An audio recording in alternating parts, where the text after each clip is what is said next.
Too many thoughts on my mind, I can't sleep at night, so I just keep writing. I don't need no help, I don't need opinions. Hey, what's up, guys? So we got the winner of the giveaway. I'm gonna put his Instagram right here. His name is Jordan Coens. I don't know how to pronounce the last name. It's Koens. I'm gonna put it right here. So congratulations to him on the giveaway. I'm gonna go ahead and show you guys what it actually is. I don't know if I've actually showed it or not, but it's a Recon LED tailgate bar. It goes white and red, so white for your reverse lights, just like that, and then it goes red for brake lights, turn signals, all that. It's a 60-inch light bar. Goes right below your tailgate. I got one on my truck right now, but yeah, congratulations to Jordan on that. And so I'm gonna jump right into what the video is. I'm just talking about why I went with Cognito Motorsports versus the rest of them. So, all right, guys. So, like I was saying, congratulations to the guy that won the giveaway, Jordan. But the next one will be coming out here soon. We are halfway to 5,000. But what I wanted to talk about is kind of go over why I went with Cognito versus other lift kits, you know, or solid axle swaps and all that. The main reason was ride quality. You know, I wanted to get a kit that maintained your you know, factory angles as well as you could, you know, with a big lift kit. It's not going to be perfect on any kit, but the Cognito kit I felt was the best at doing that. You know, after reading reviews and watching videos and all that, and seeing a few in person, I decided to go with them. But 3-4 years ago, I had a rough country lift. And you know, I'm not talking down on them by any means. They're a cheaper lift, and you know, it's priced as a cheaper lift. So it's not like they're not out there saying they're the best lift out there and, you know, charging $1,000. So I had their kit. I made a mistake by really cranking the torsion bars on that one to clear 37s.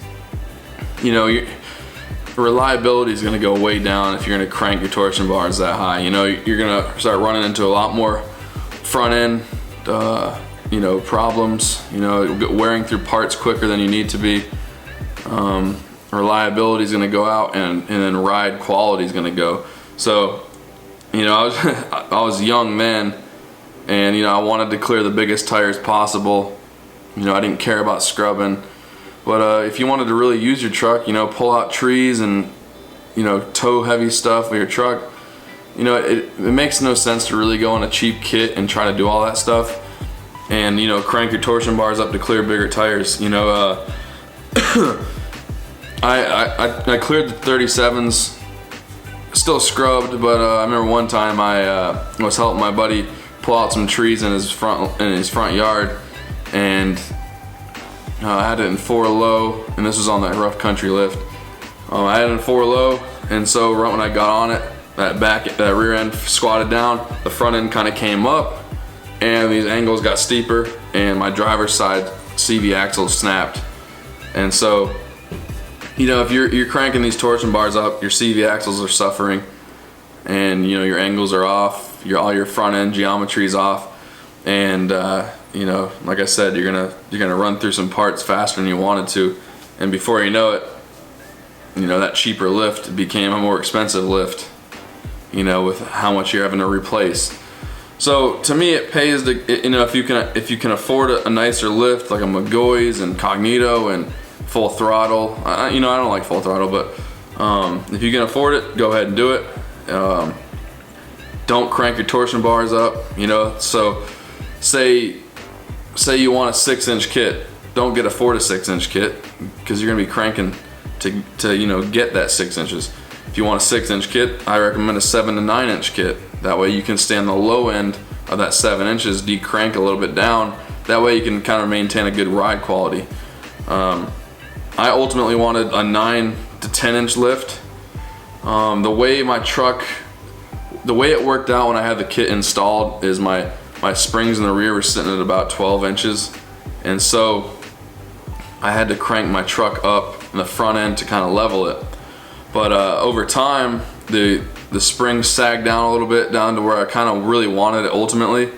And so my truck was kind of sitting, you know, I guess more like this. And so about a year ago or so, I decided to decrank the front end down, and man, the ride quality got amazing. Like, to me, it rode amazing to me already, but now it rides like a factory truck, you know, right out of the factory stock. So, you know, if you, like I said, whatever you're trying to achieve tire size, buy a kit that's a little bit bigger than you want, and don't buy a kit that could maybe go to 7 inches, but it's really meant to be a 5 or 6 inch kit, you know. So to me, the whole crank your torsion bars is, you know, to me that's overrated, man. I don't know, I don't like it. There's no point in it. So but yeah, I'm gonna do a quick video walking around the truck, kind of showing you what I mean by CV axles and all that. For those of you who don't know, I know a lot of you guys that have lift kits will know, but I kind of want to go over my kit, why I went with it versus others. And I already explained to you some of the reasons, but I wanted to do a video up close on and kind of point out what sets, you know, Cognito Motorsports apart from the other companies I looked into. So let me do that real quick. I'm gonna head outside and show you guys that. All right, guys. So when I was talking about CV angles, you can kind of see how mine's pretty flat. That's ultimately what you want. If you have those cranked up, you know, at steep angles, it's never going to be a good thing. These trucks came with flat angles from the factory, so you want to kind of try to maintain the geometry your truck had from the factory. And the D-Max Store Stage 3 upgrade, it is the tie rods right there. Also, it's a center link, Pitman idler support kit, and a few other little pieces. I don't know why I can't remember them, but yeah, this is my Cognito Motorsports lift. It is a 10 to 12 inch, and I have it decranked down to 10. To bring it up to a 12 inch, you're gonna have to, these drop in ball joints right here, but have to go underneath and bolt in. But yeah, this is the 10 to 12 inch. I got the dual Fox shocks up front with the color match shock hoop right there. You can see Cognito Motorsports. There's the Cognito ladder bar I have. I got the Fox shocks in the rear as well. But yeah, so you don't want to have a kit that, you know, you're having to crank your torsion bars way up. It just doesn't make sense to do it.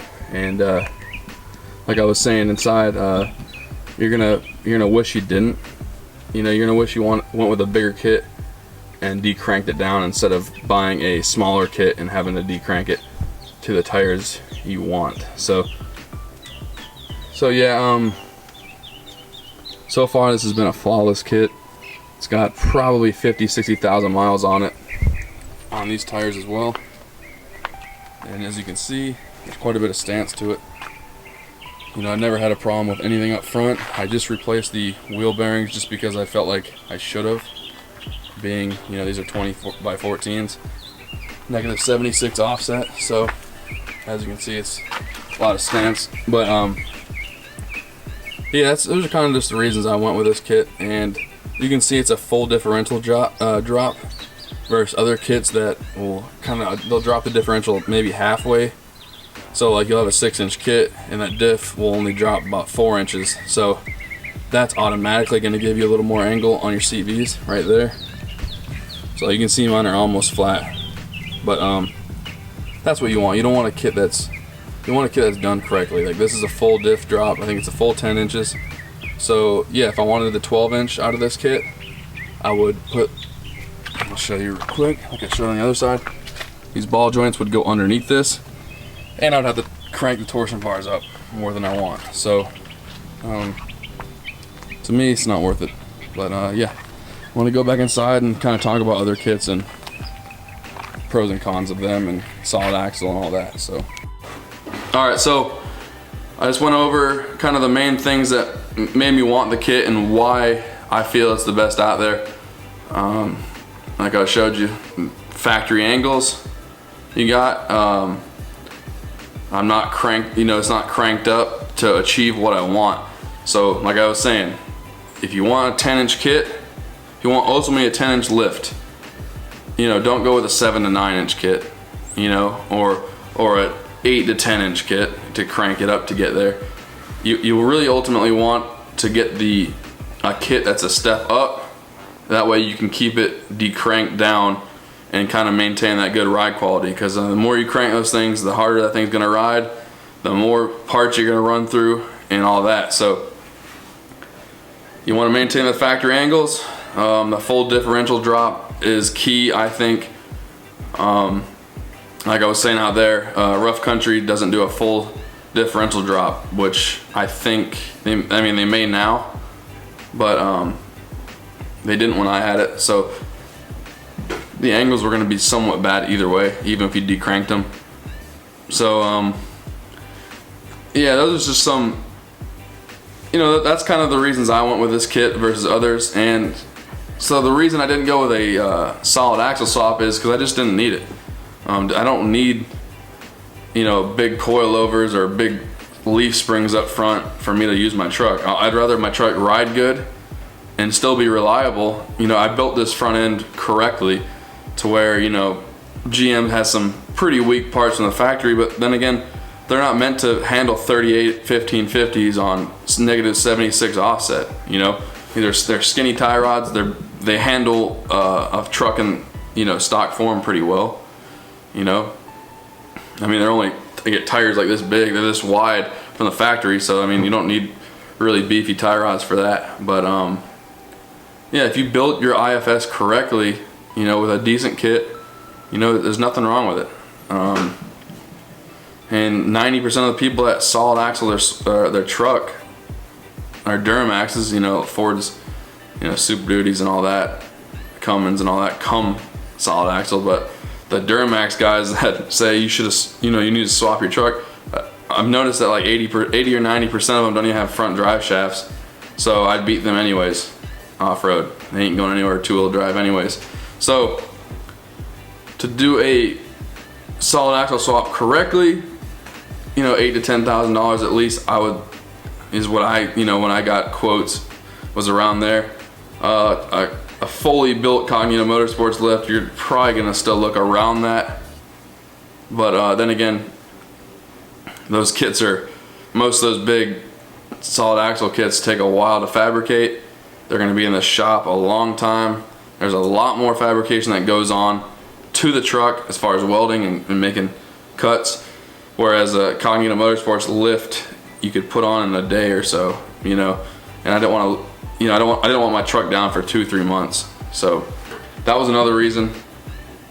And a lot easier to return to stock form if, you know, you went with a kit that didn't require much fabrication.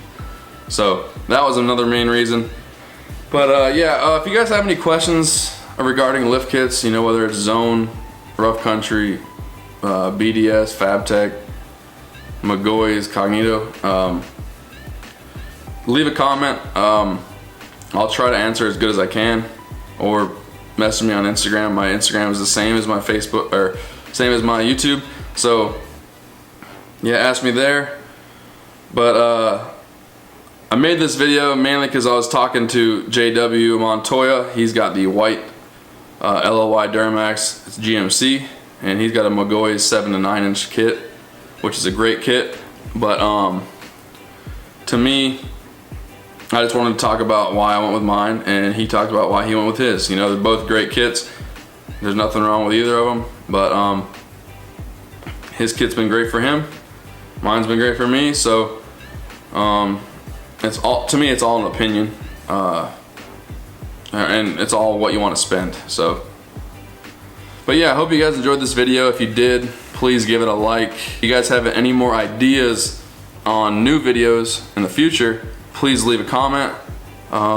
If you aren't already subscribed, please do, because like I said, there's gonna be more videos like this, Duramax videos on mine, Corvette videos, fishing, hopefully more fishing, some shooting out of the lease, and so it's going to be a great channel for all that. I mean, it's hard to go wrong with any of that stuff.